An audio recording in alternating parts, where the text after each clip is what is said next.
The Black Continuum. Classification, rupture, and the persistence of African memory. Debates about blackness are usually framed as questions of identity. Who may claim blackness, whose history counts, whose experience defines the category? These debates assume that blackness originates as a self-description. That assumption is historically inaccurate. Blackness did not begin as identity, it began as classification. Not identity, classification. Before the expansion of racial capitalism, Africans didn't require a unifying racial name. Identity was local, relational, cosmological. One was Igbo, Yoruba, Akan, Wolof, just as Asian only becomes meaningful in Asia once imposed from outside. Blackness emerges not from self-recognition, but from external abstraction. Once installed, the category operated automatically.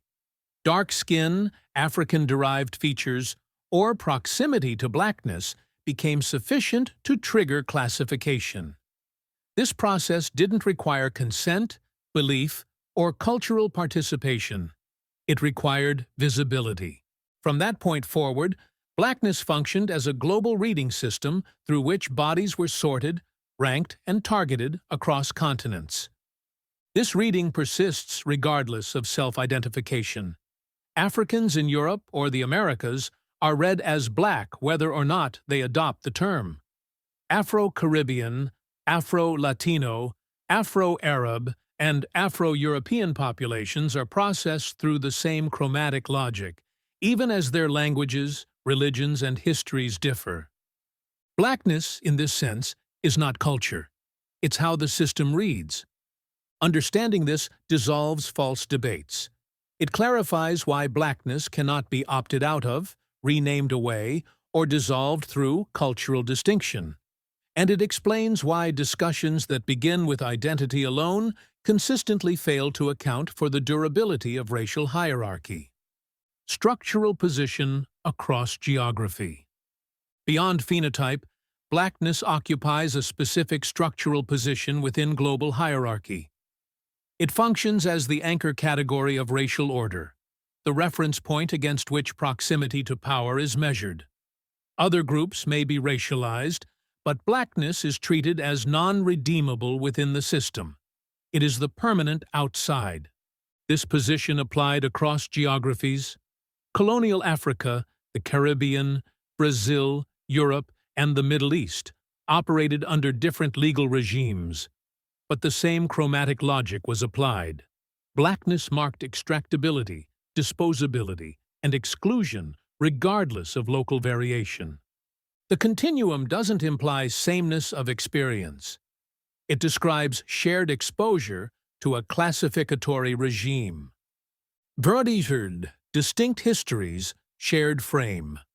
Recognizing blackness as an imposed classification doesn't erase historical difference. It makes it possible to account for difference without fragmenting the whole.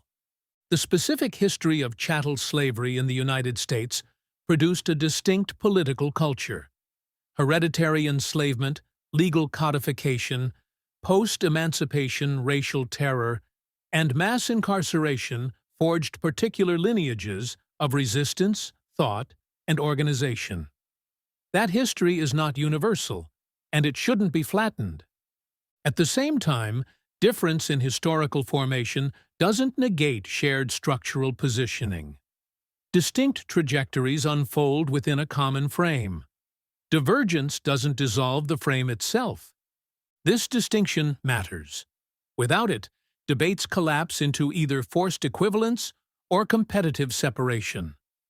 The continuum offers a third position, one that honors specificity, while refusing the fragmentation that erasure depends upon.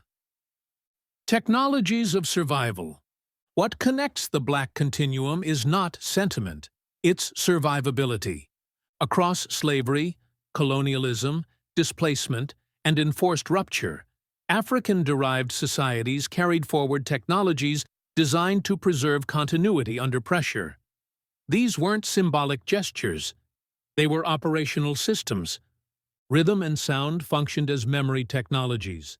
Score encoded instruction, timing, and collective recall into the body, allowing knowledge to persist beyond written loss. Across the Atlantic world, African rhythmic systems reappear not as nostalgia, but as continuity. Jazz, blues, spirituals, later hip-hop. These carry structured memory across generations. Foodways and cultivation practices operated as sanctuary logic. Soil and seed traveled when people did.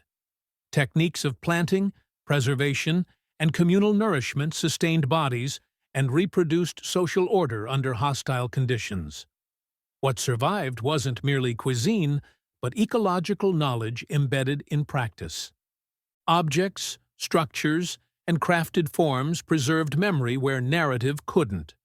Memorabilia, whether ritual objects, architectural forms, or carried artifacts, functioned as condensed archives.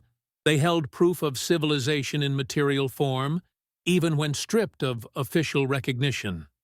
These technologies didn't survive by accident. They were resilient because they were redundant, embodied, and distributable. They didn't depend on a single archive, institution, or authority. They moved. In Bridgeworks terms, the continuum becomes legible through score, soil, seed, and memorabilia, rhythm, ecology, and material proof functioning as distributed archives. Harder African civilizational memory as foundation. The Black Continuum is legible only when African history is understood as foundational rather than peripheral. African civilizations developed systems of memory designed for continuity under rupture. When enslavement and colonialism fractured visible forms of history, these systems adapted and migrated. Music, ritual, cosmology, ecological knowledge, and symbolic systems persisted because they were engineered to persist. The continuum is evidence of survivability by design, not accidental survival. This is why African history isn't the end of the story. It's the beginning. Why this is still being misread. Contemporary discourse struggles to account for these continuities because it relies on frameworks that separate history from mythology, culture from infrastructure, and identity from system. These separations aren't neutral. They reproduce the very erasures they claim to analyze. When myth is reduced to folklore, its governing function disappears. When history is taught as timeline alone, the technologies that carried it are rendered invisible. When blackness is treated as identity rather than classification, its persistence becomes inexplicable. The Black Continuum intervenes at the level of architecture. It treats memory as system, myth as infrastructure, and continuity as design. It doesn't ask whether African or Black histories deserve recognition. It demonstrates how they survived long enough to demand it. What the continuum is and isn't. The Black Continuum is not cultural homogeneity. It's not a claim of identical experience. It's not an identity debate. It's recognition that once Blackness became a global classificatory system, it operated independently of consent, culture, or citizenship. Identity arguments can't dissolve an infrastructure designed to ignore them. Understanding this resolves a false opposition. Africans and Afro-descended peoples aren't competing claimants to Blackness. They're differently positioned subjects of the same classificatory violence, connected through civilizational memory that predates the category itself. Connection to the Bridgeworks. The continuities described here aren't incidental. They're the result of design. Across Africa and the Black world, knowledge wasn't entrusted to a single medium or authority. It was distributed across story, body, symbol, object, land, number, and time. This distribution wasn't redundancy born of scarcity. It was survivability engineered in advance. The Bridgeworks names this architecture. It identifies the civilisational mechanisms through which African knowledge was generated, encoded, preserved, applied, and renewed under conditions of pressure. These mechanisms move across 12 interlocking domains: fable, griot, score, spell, script, sigil, memorabilia, soil, numbers, time, technologica, and seed, each functioning as a bridge between memory and futurity. Taken together, they form a grammar of continuity rather than a catalogue of traditions. They explain how knowledge survived enslavement without archives, displacement without institutions, and erasure without consent. What appears as cultural persistence is, in fact, architectural resilience. The Bridgeworks doesn't recover fragments. It reveals structure. And the Black Continuum is that structure made visible across geography, history, and rupture. The architecture survived, not intact, but functional, because it had been designed for catastrophe.